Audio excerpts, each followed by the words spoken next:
Welcome to Nameless Debate Radio, where radioactivity is contagious.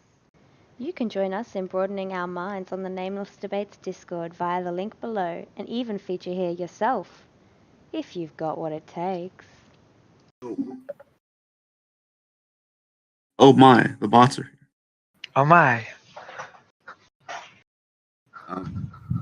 Okay, so what do you think would be the single most important factor in the effectiveness of a projectile?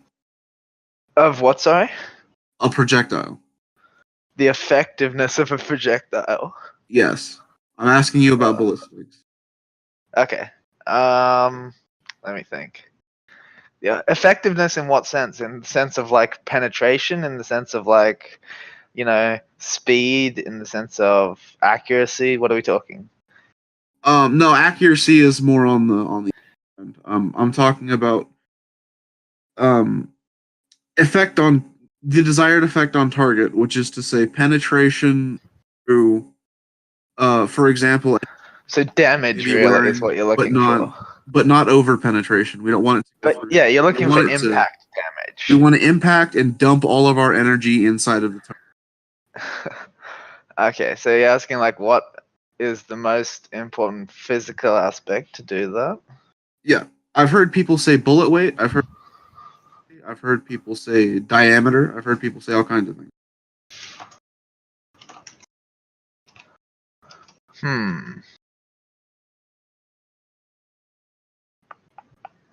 I don't know. I feel like hollow points seem like a pretty good method for that one. Well, yeah, but I mean that's just part of the question. Yeah, well, I would probably say like the structural engineering of it would be the best. Yeah, but I mean, all get. hollow points are pretty much the same. Beyond that, Are they? I wouldn't know. There are some variations, but I think some are clearly depending on your situation, of course. But like for example, the difference between like 9mm and 45, primarily a question of bullet weight and projectile diameter versus velocity and capacity. Okay.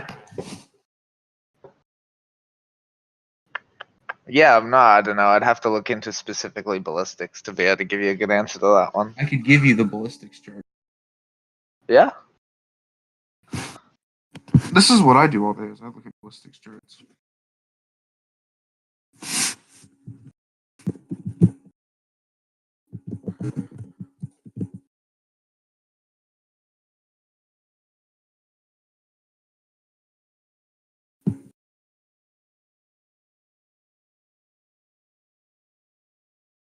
Okay.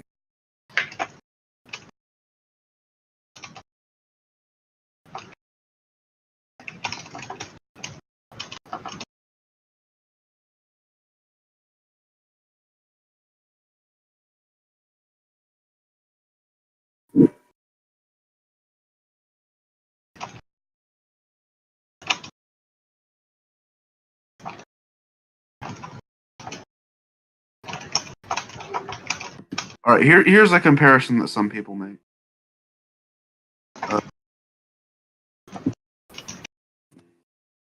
That versus something like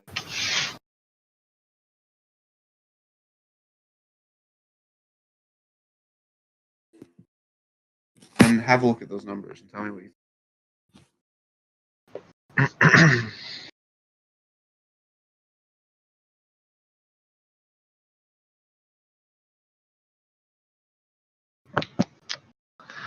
Alrighty. What does the J at the start of hollow point mean? JHP is jacketed hollow. Oh. The idea is it's a soft lead hollow so that it expands and mushrooms really well, but it's jacketed in copper so that it can penetrate and covering.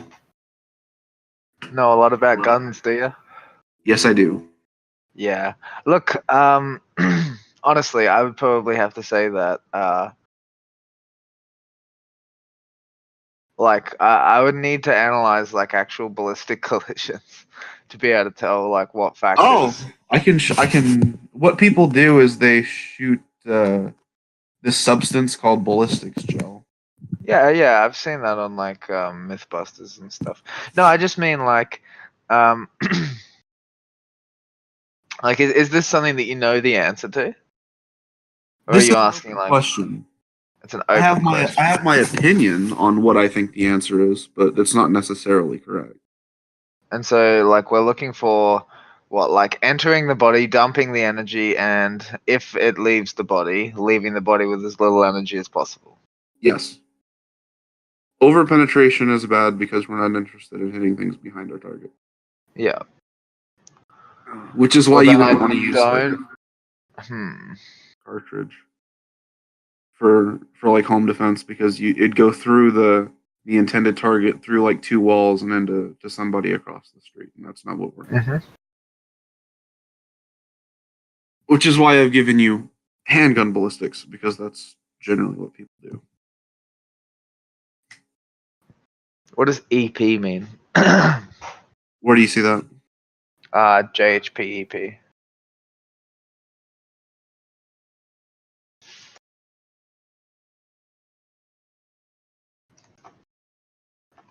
Where? It's on the 9mm ballistics chart. Oh, okay. In Black Hills ammunition ballistics. Um.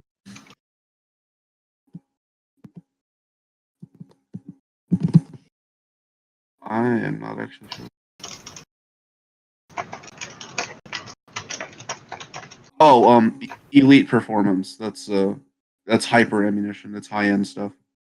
Hyper ammunition, dude. That's fucking dope. Yeah. You see those? You see Mhm. some of the numbers for 357 Magnum, and I'll show you some really cool.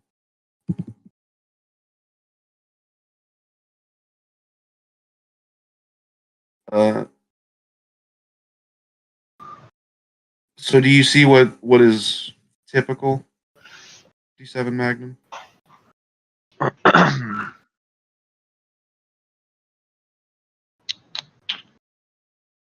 Do I see what's typical?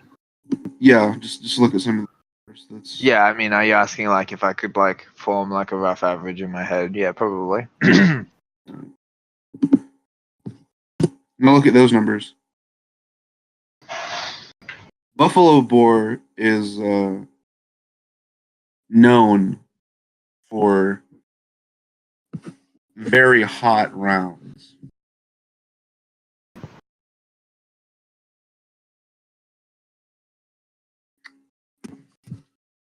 This is the kind of stuff that like hyper ammunition. It's overloaded. So it's got a higher muzzle velocity. Is that right? Yeah. Doesn't. The weight is much higher. It's 180 projectile.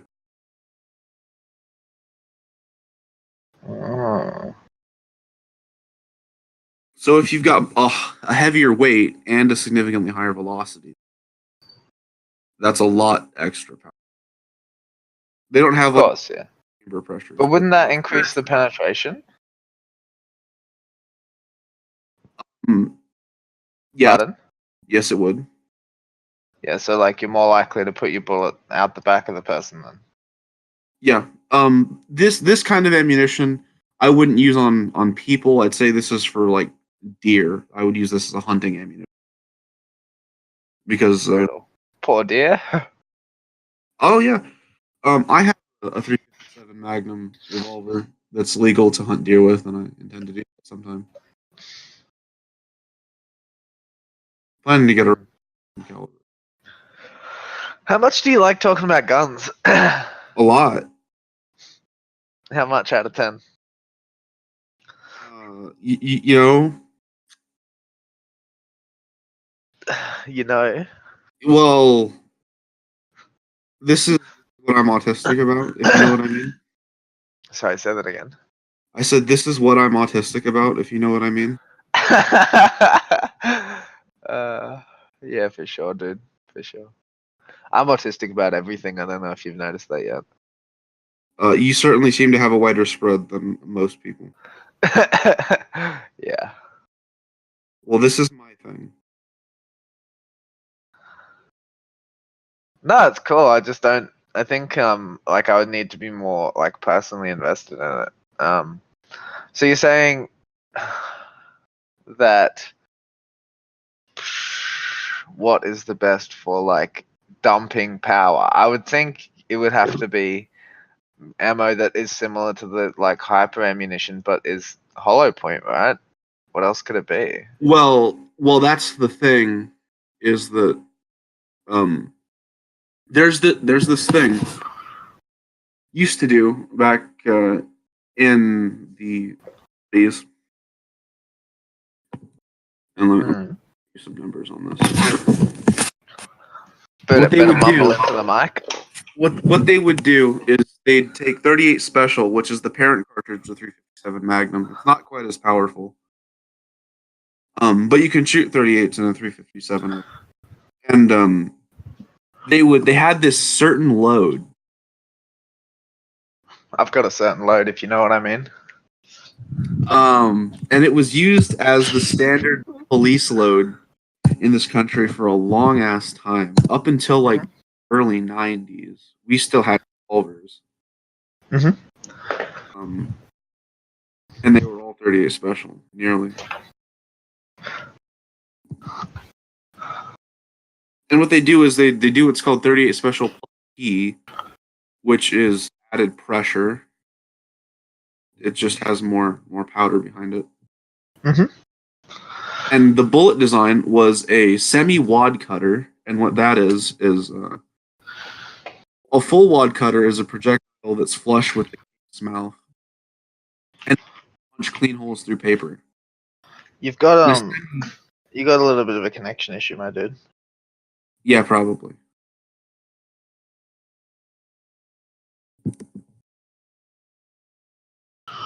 And they'd make it all lead, because lead has less friction in a gun barrel than copper does, which is typically what a jacket at a point would be made out of.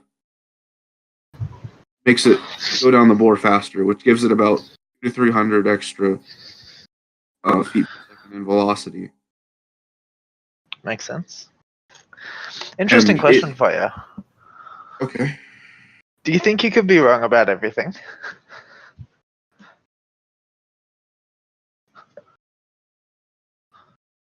Like, just in a general sense, right? Like, epistemologically, like, you could be wrong about everything, right? Well, yeah, I suppose I could wake up tomorrow and gravity could be reversed. Mm-hmm.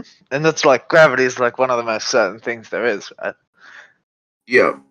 Yeah, so like we're admitting then that like because of like what we don't know, what we think we know could be wrong, and we wouldn't know it if that were the case, right? Yeah. Yeah. So then it's possible, even if it's really, really unlikely, that you're wrong about the Second Amendment, eh? I don't know about that. No, just say it's possible, my dude. I think that's impossible. I think that's. I know that I know you're like attached to the position, but also like consider the general rule that we just outlined.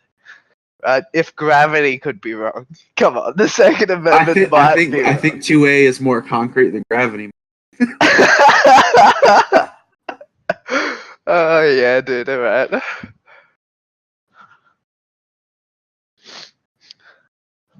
What about like the idea of tyranny itself? Is 2A more concrete than that?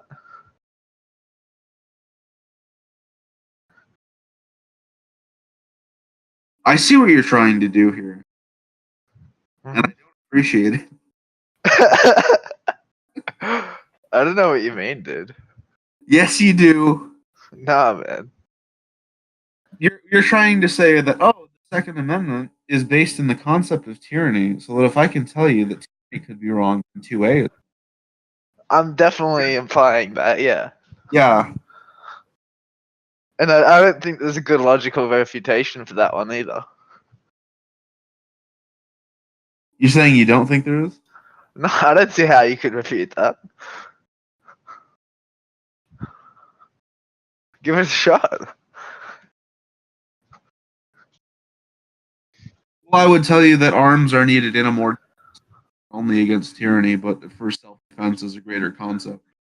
Okay, but then again, you're saying like defense is important. Yes.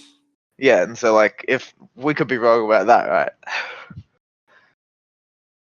I don't know. It's pretty self-evident that. I mean, it is obviously. I agree. It's intuitive and it is self-evident, but I think what we admitted before was that gravity is self-evident, and we I could think it wake up would take tomorrow and it would be gravity wrong. to be reversed when I wake up in the morning to make me wrong about the two-way. How about that? How about How about if I I say think that's that? what it would take?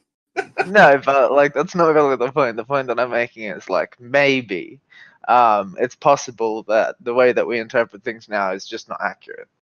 Yeah.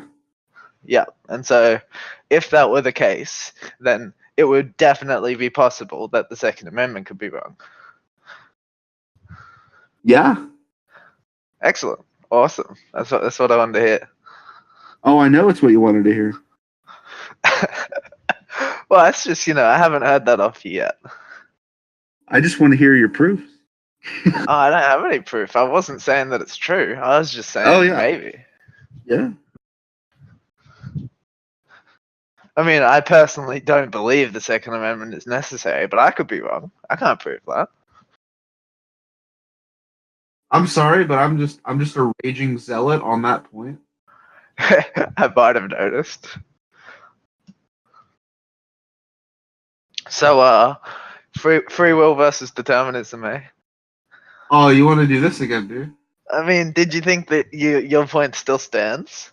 All right. Well, what if I told you that because your determinism depends on people's frameworks and ideas about things, that if I told you that determinism was correct, and that then I would believe that, and it would fundamentally alter the structure of my ideals and my decisions in a detrimental way to me. No. No? The first bit of it's wrong. The premise that you put forward, which was that, like, the like deterministic mechanics are predicated upon like the person's beliefs. That's not true. Well, what I mean by that is that like if a person believes that X is correct, then they will do X. Right? Then they'll act as if it's true. Yeah. Yeah, But that's what I mean. like, no, but that doesn't mean that like the reason for them acting that way is predicated upon whether or not they believe they should, right? Wasn't it? No, it's because they're programmed to act that way. Oh, well, what if I'm going to tell you that I'm programmed to think that? Then I would tell you that like being programmed in any specific way is a concession on the point. Well, then I guess I'm an NPC. No, but well, say that again. Sorry. I guess that makes me an NPC, doesn't it? I mean, in some sense. I mean, I don't really think so because, like, the way that players work in this world is that we play according to the rules we have. But yeah, I mean, in some sense, sure. All right. Do you think it's intuitively false that you're an NPC? I think determinism is intuitively false. I mean, determinism is like deductively valid, and I know, implied. but I think it's intuitively false. I mean, but it's implied by all the evidence. Yeah, sure, but it intuitively. Okay. I mean, so let me give you this question then. I mean, I'm not saying that that intuition is worth it. I'm just telling you that it's intuitively false. Yeah, but it being intuitively false is almost like a non-statement. If you consider that the fact that it's intuitively anything doesn't mean anything necessarily. Yeah, I'm conceding that. Okay, but then why say it's intuitively false? Perhaps to support the claim that I'm programmed to believe it's real. No, but I'm saying like it doesn't support anything. Saying it's intuitively false doesn't work as evidence in any case. Yeah. No, So it's almost sorry, go. It's evidence of my subconscious rejecting it. Yeah, of course. But don't you think that your conscious mind is more like reasonable? Yeah, Yeah, but we're talking about the deep programming of people, and I think Yeah, that but like you're programmed to have both parts. The conscious mind is supposed to arbitrate the subconscious. yeah, Yeah, so I'm saying, like, for instance, when your intuitive perception of time is challenged by experiments that we do in physics, such as like the twin paradox, where we can like determine that time dilation occurs, that challenges your intuitive perception of time. But the fact that we can demonstrate empirically that that is the case means your intuitive perception is the thing that's false. yeah. Yeah, so when we say then that it I'm is not, intuitively false, what I'm we not mean to arguing say. that that intuition is valid. Okay, so then were you or were you not arguing that the fact that it is intuitively false is a piece of evidence to suggest that it is actually false? No, I was suggesting that it's a piece of evidence to suggest that a part of my individual programming is to reject it. Yeah, but a bigger part of your individual programming is to accept it. Like you are programmed more in a more, let's say, in a higher level sense, you are programmed to accept things rationally, even if they contradict your intuitive perception, right? Like you accept the things that you can demonstrate, even if your intuition disagrees. Yeah, Yeah, so I think that's what I'm saying here is like, even if a small part of you is programmed to see it a certain way, the fact that your conscious mind is programmed to see it another way, and that your conscious mind is superordinate in this relationship means that your conscious mind should be the one that you go with when you're like evaluating the phenomena. So when you say then that um, determinism is false, or that it seems false, what you should say is, like, perceptually it seems false, but rationally I know it is true. yeah, Yeah, but I feel like that is ceding the point overall and saying that determinism is true and that free will is false, and that it merely seems that we have choice that is free.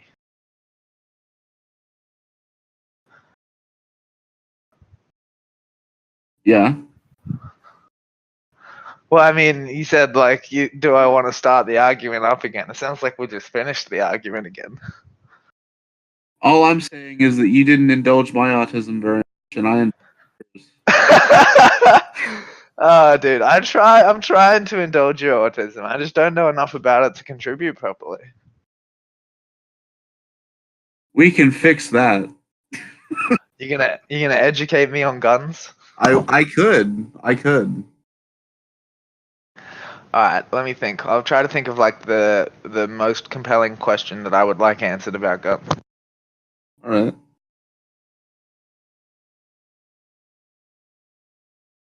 What's the best type of gun?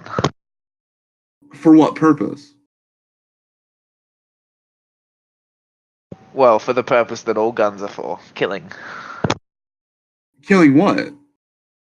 And all guns, Killing assuming that they are. any life form, just killing in general. What is the best gun for killing? Well, I mean, like killing only, or killing for a purpose.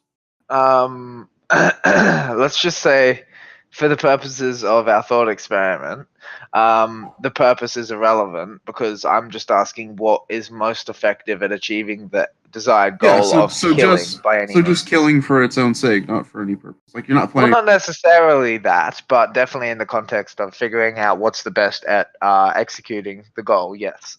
Yeah. Yes. Okay.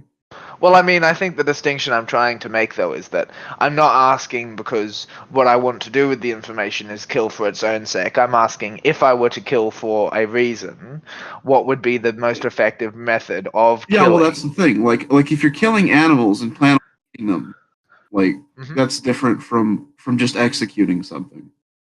Of course, but I'm not Yeah. okay. Let's say not executing is in the sense that like you get to put the gun barrel to their head. You're killing, a Like for reasonable. example, if you were to pick something with too much power and you were shooting something, say a rabbit, then the meat would be. Yeah. Well, no, but the goal isn't relevant. I'm not asking to eat or anything like that. I'm just saying, like, let's say that for whatever reason I've decided I'd like to kill a bunch of life forms. What is the best gun to do so? Multiple life forms. Yeah, of course, yeah. Okay, well then there are two schools of thought. And those are power per shot and capacity. Yep. So could you like run me through? So are you more on the argument? are you so the damage per second, I suppose, argument would be you want something with incredibly high rate of fire and an incredibly high ammunition capacity, like some sort of machine gun. Like I'm talking like a mounted machine gun. Like for example, an M2. It's restrictive. Right, is a what? I mean, the mounting is restrictive, don't you think? Yeah, it is, but you didn't say it had to be man portable. For sure, no, I didn't. I just said like the most effective at killing a whole bunch of life And forms. I'm limiting the discussion to small arms. Okay, keep going. So yeah, would be something like a minigun, right? Would be the highest rate of fire of most ammunition. You get several thousand rounds per minute with the correct powering. That can be kept constant for several hours. And the ammunition can be anywhere from low powered to more heavy stuff, depending on what you're. So I'd tell you a minigun probably for that side of the argument. And the other side is the idea that you want to hit it once, and that would be the most efficient way. That you want to hit it once. What? Sorry. Very hard. Oh yeah. So you want to make sure that you get a one-shot kill. Is that what we're looking for? Yeah. I mean, would hitting it very hard be the best way to get a one-shot kill? Yes. What matters in getting a one-shot kill is first shot placement. That's the most important. And secondly is the power of that individual shot. So I would tell you, in order to do that, it would probably be something like an anti-material, which is like a what? Sorry. An anti-material rifle. Yeah, I don't know what that is. Yeah, it's meant for destroying light vehicles from long. It's a long scope rifle that in a very very high caliber, 20 millimeter, which is actually a cannon round, or like 50 BMG. They're bolt action or semi-automatic, and the idea is that they're quite accurate and can be used out to long ranges, and they hit very hard. Or you could go something of a synthesis between the two and pick a heavy machine gun and 50 BMG, which would be like the Browning M2. What about some kind of sniper rifle if we're going for one-shot kill? The anti-material rifle is the sniper rifle's big brother. Oh, it is a sniper rifle. Yeah, except it's not used on people usually. It's used on like. Interesting. You could use it on people. I mean, people do use it on. It's meant to take out engine blocks and communications equipment from long range. That makes sense. Yeah. So those are the two answers to your question, depending on what thought you want to go for. All right then. What's an assault rifle? An assault rifle is a select fire, lightweight rifle, meaning usually around 6 to 8, with a detachable magazine, generally a pistol grip, and of a certain barrel length, generally between 16 and 20 inches, firing an intermediate cartridge. And what's the distinction between that and a regular rifle? Well, what, like a bolt action rifle? Like a battle rifle? Like another kind of machine gun, I guess. Well, the difference is that it uses an intermediate cartridge, which is less, and the fact that it's to be very lightweight and portable. And, you generally get around 30 round magazines as opposed to light machine guns, which have like 100, 200 round box magazines or belts that you can just link together ad infinitum. So, what would you say, like an assault rifle? What would you say an assault rifle is designed to do better, and how does it achieve that? It's designed for the individual soldier to. For what? Sorry, you cut out a bit. It's designed for an individual soldier to put out high volumes of fire within a certain engagement range, which is generally up to about 300 yards. With the added possibility of accurate aimed fire without exhausting, like very light, right? Yeah.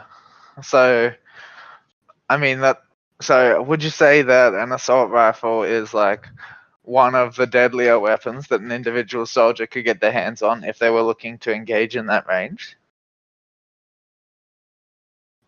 Towards the outer extent of that range, sure. Sorry, say that again. Towards the outer extent of that range, maybe, but I happen to opinion full auto of ammo, so I'd tell you to use something like a battle rifle. A battle rifle? What's that? It's a heavier rifle, usually about 10 pounds, with generally around 20 round detachable magazine, with a very rarely used select feature. Usually they're used in semi-auto, especially towards the end of the. Okay, but about 500, 600 yards. Probably going to go straight to jail for this question. If I was going to commit a mass shooting, what would you recommend I use? Mass shootings are dumb. Use explosives. No. But I don't want to use explosives. I want to like walk around and execute the people lying on the ground after I've shot them. Oh well, you're gonna have to go for an easy target. Well, I'd tell you. No. I shoot them first and then I execute them. I'd tell you probably. AR. No, fuck you. I'd tell you a 5.7. Honestly, would be your best bet. A 5.7 is in a pistol. Yeah, it's a handgun. 20 shot detachable magazine. I want to kill. I want to kill people quickly. Like they're gonna run for cover. 20 round detachable magazine, dude. But it's like semi-auto. It's much more lightweight and it's much more concealable. Yeah, but it's semi-auto. Yeah, it is. Yeah. So like I get off maybe 10 rounds. Full auto is wasted ammunition. You're not going to hit anything. I mean, how do you know that? Maybe I'm a really good shot. Because it takes several years of training for soldiers to be able to effectively burst an automatic fire at any extended range at all, let alone okay, but can't I like strafe automatic fire over an area with people in it and hit multiple people at once? That's what's called suppressive fire, and it's no, but I'm not talking about using suppress. No, that's what that is. Like you can't. Suppressive fire is about like stopping the enemy's ability to fight back by putting them in danger if they do. You could actually mathematically it's to keep people's heads down. But I'm not talking about using fire to keep people's heads down. I'm talking about. Yeah, but you could mathematically figure out like the odds of that, but it really depends on the area.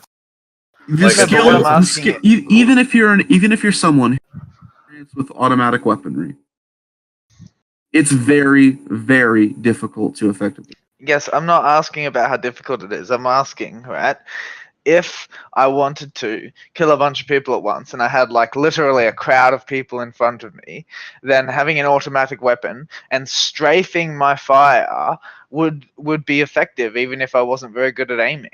It would be less effective than actually firing. If you did that, that's a workable tactic, you could do that. Yeah, you could do it, but you'd need a lower rate of fire, and you would need a rather large magazine capacity. You would hit like with what you could get the easiest. So like it's not going to be relatively. I don't mean just holding in the trigger though. I mean like holding the trigger down and strafing the rifle for like I don't know, 3 to 7 rounds, and then taking my finger Yeah, off well, the trigger, I'd tell you to Yeah. get like a 3-round burst rifle. That'd probably be your best bet. You'll hit more people. Like Because if It's you're the using same automatic fire, you're going to be using it in bursts anyway. So I'd tell you to just get a burst fire rifle. Okay, so you think I should use a burst fire rifle then?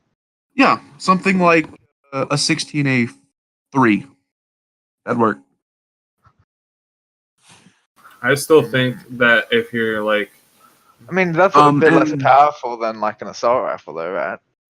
No, the M16A3 is it used to be the main assault rifle for the U.S. Army. so the thing that makes a gun, quote unquote, Assault rifles powerful, don't have to be automatic; they have to be select fire. Which well, okay, No, I got that, but I thought you said something about them being lightweight. yeah, they are. The yeah, AR. M16A3 is an AR-15 variant, and it's like Okay. So like an AK is 8 way pounds heavier with than all- AR, and then They're also not really, it's definitely heavier. not really. I mean, we can like look up the statistics on we that can look one. it up. Depends on how much crap you strap to your AR. I'm talking about like the bare necessities, bro. Oh, Because yeah, you can probably. strap If shit you've to got- your AK too. If you've got like a polymer receiver and skeletonized furniture, then yeah.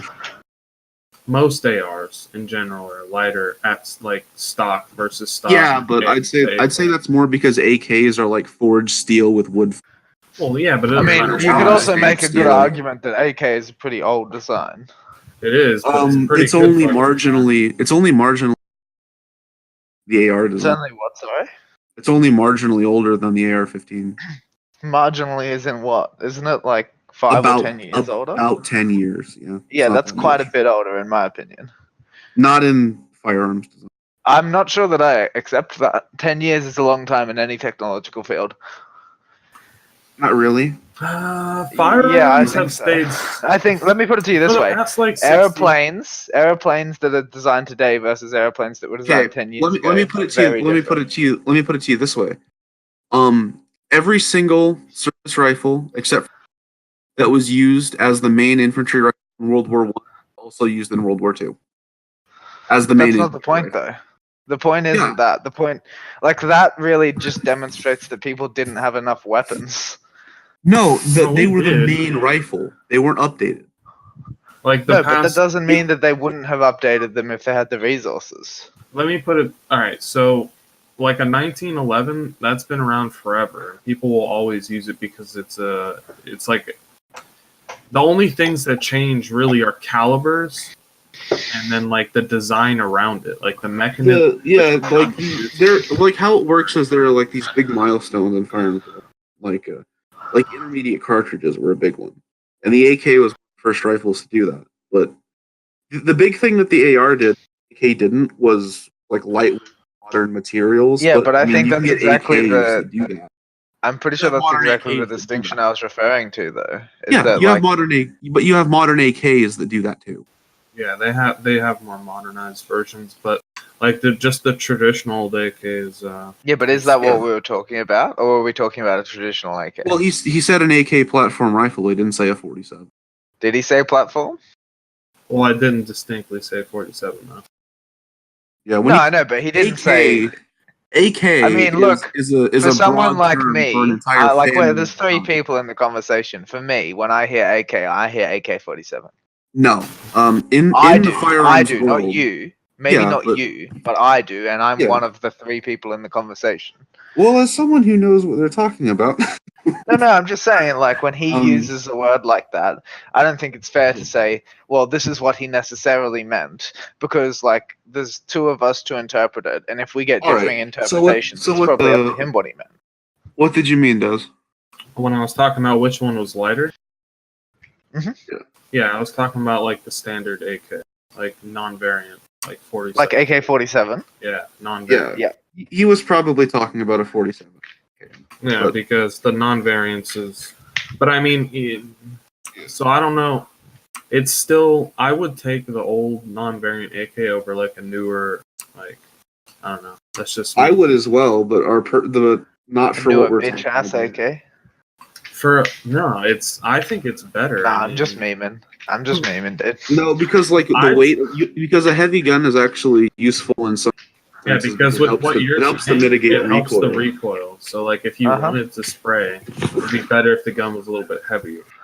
I So mean, there's a it lot of helps the variation. recoil if you're strong enough to handle it. Otherwise, it makes it worse. No, it How actually could will it help you not? no matter what. Well, how Because many the guns have you force- shot? How many guns because- have you shot? Because No, but the that's not the force- point. The point that I'm No, making I'm is asking like, because Listen, okay, there's so a reason how why. it works is look, how it I'm works just is- thinking about like the actual physical mechanics, though, Yeah, right? Yeah. and I'm trying to explain it. Guys, let me explain this to him. The way that the mechanics of recoil work is there's an equal and opposite for every reaction, right? So fire the gun and the gases in the chamber push the bullet forward. They all back. And how well those forces are able to push the gun back into you in the form of recoil depends on the weight of the gun. Kinetic Yes. That's why But- when you So if your put small- gun's No, but higher, then your kinetic but- energy is lower. no. But Yes, the thing that's how it is, works. no, stop. The thing is, even if the gun may not accelerate to the same velocity backwards because it's heavier, it still contains the exact same force. Well, let me tell you why. Okay, so if you took somebody, No, but like in physics, it Hold on. does contain the same force. Yeah, it does. yes. But let me tell you. Okay, let me explain this. Like, let's say the person's not strong enough to hold it, right? Mhm. Now, if you let them shoot that gun, the AK-47, they're not really strong enough to hold the gun. They're skinny, whatever. So they shoot the gun. If you were to look at the results of them shooting that AK versus a much lighter modern AK, the recoil they're going to experience is going to be much greater with the lighter. Because, like, yeah, I understand the absolute recoil. Wait a minute. No, difference we're talking between- about like the difference between like upward recoil and backward recoil. No, upward is a consequence of They the way both, people react to that. they both have to do with the total weight. And there's a difference between actual recoil and perceived recoil. Yeah, but I think I'm talking about the fact that like when something is moving into you, there's a lot more to like. There's more of you in the way, right? But when something's moving up, you're not in the way. It's moving Guns up. they don't kick up, they kick back. The moving up is people responding to that movement back into them. So you're saying like if I put a gun on a table and like somehow managed to like hold the trigger in, it would move only straight move back. backward. It would It move wouldn't move straight upward back. at all. No, it would move straight back.